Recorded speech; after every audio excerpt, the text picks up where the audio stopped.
Friends, నేను మీ science చిన్నోడిని. ఈరోజు మనం రిఫ్లెక్షన్ ఆఫ్ లైట్ గురించి ఎక్స్పెరిమెంట్ చేద్దాం.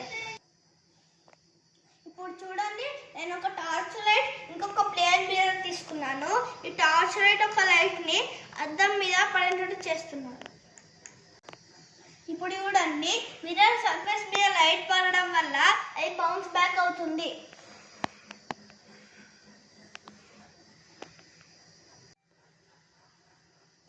ఇప్పుడు మనం లైట్ వెళ్ళే పాత్ని చూద్దాం. నేను ఇప్పుడు ఒక చిన్న మిర్రర్ తీసుకున్నా, ఆ 3 డూప్ స్టిక్స్, ఒక ట్రై స్టాండ్. ఇప్పుడు ఈ అద్దంని ట్రై స్టాండ్ మీద పెట్టు. ఇప్పుడు మనం డూప్ స్టిక్స్ వెలిగించుకున్నాక ఈ మిర్రర్ పైన లేజర్ లైట్ వేస్తే మనకి లైట్ వెళ్ళే పాత్ కనిపిస్తుంది.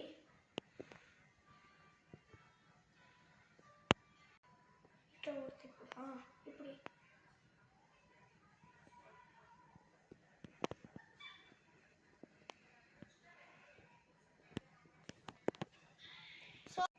సో దీన్ని మనం రిఫ్లెక్షన్ ఆఫ్ లైట్ అంటాము.